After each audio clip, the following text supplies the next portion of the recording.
अस्सलाम वालेकुम। आज रोज़े में आने वाली कुछ गलतियों के बारे में आपसे बात करना चाहता हूँ। झूठ बोलना। रोज़े की हालत में झूठ बोलना बहुत बुरी आदत है। रोज़ा सिर्फ भूखा और प्यास रहने का नाम नहीं है, बल्कि अपनी ज़ुबान को भी साफ करना ज़रूरी है। अगर कोई इंसान रोज़ा रखकर भी झूठ बोलता है, लोगों को धोखा देता है या झूठी बातें करता है, उसके रोज़े का सवाब कम हो जाता है। इस्लाम हमें सिखाता है कि रोज़े में हमेशा सच बोलना चाहिए और अपनी ज़ुबान को गलत बातों से बचाना चाहिए।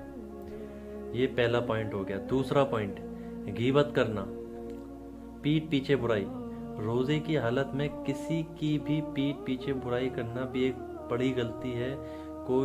कई लोग रोज़ा रखते हुए भी दोस्तों या रिश्तेदारों की बुराई करते रहते हैं, लेकिन इस्लाम में गीबत को बहुत बड़ा गुनाह बताया गया है। रोज़े का असल मकसद अपना नफ्स को कंट्रोल करना और अपनी ज़ुबान को बुरी बातों से रोकना है। इसलिए रोज़े में हमें चाहिए कि हम किसी की बुराई ना करें और अच्छी बातें ही करें। तीसरा पॉइंट, लड़ाई झगड़ा करना। रोज़े में गुस्सा करना या किसी से लड़ाई झगड़ा करना भी गलत है। रोज़े का मकसद सब्र, अच्छे अखलाक पैदा करना है। अगर कोई इंसान आपसे झगड़ा करे या आपको गुस्सा दिलाए, तो इस्लाम हमें सिखाता है कि हम सब्र करें और कहें मैं रोज़े से हूँ। इस तरह इंसान अपने गुस्से को कंट्रोल करता है और अल्लाह की रज़ा हासिल करता है। चौथा पॉइंट, गाली देना या गंदी बातें करना।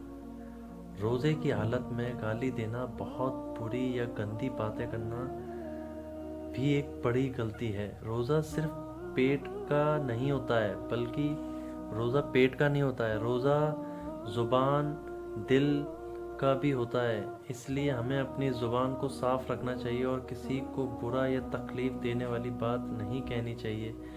अच्छी बात करना और लोगों से मोहब्बत से पेश आना एक मोमिन की पहचान होती है। पांचवा पॉइंट, नमाज छोड़ देना। कुछ लोग रोज़ा तो रख लेते हैं लेकिन नमाज नहीं पढ़ते। ये भी एक बड़ी गलती है। इस्लाम में नमाज बहुत ज़रूरी इबादत है। रोज़े के साथ नमाज पढ़ना और अल्लाह को याद करना ज़रूरी है। अगर कोई इंसान रोज़ा रखकर भी नमाज छोड़ देता है तो उसकी इबादत मुकम्मल नहीं होती। रोज़ा रख रहे हैं और नमाज नहीं पढ़ रहे भाई। और छठी गलती है वक्त ज़ाया करना। रोज़े में कुछ लोग पूरा दिन मोबाइल में बेकार बातें या बेकार काम में लगा देते हैं। ये भी अच्छी बात नहीं है। रोज़े का वक्त बहुत कीमती होता है। इस वक्त में हमें कुरान पढ़ना, दुआ करना, जिक्र करना और अल्लाह से माफ़ी मांगना चाहिए। इससे रोज़ा और भी ज़्यादा बरकत वाला बन जाता है। रोज़े का असल मकसद, रोज़ा इंसान को सब्र, तकवा और अल्लाह के करीब होने का ज़रिया बनाता है। जब इंसान अपनी बुरी आदतों को छोड़ देता है और अच्छे काम करता है तो अल्लाह उससे बहुत खुश होते हैं। मेरे भाई, हमें इन बातों का ध्यान रखना चाहिए कि रोज़े में हमसे क्या क्या गलती हो रही हैं। ये मैंने आपको कुछ पॉइंट बताए हैं जो रोज़े की हालत में हमसे ये गलतियां हो जाती हैं। अल्लाह हमें हिफाजत में रखे अपनी, और इन बातों पे अमल करने का अल्लाह हमें तौफीक दे। अस्सलाम वालेकुम।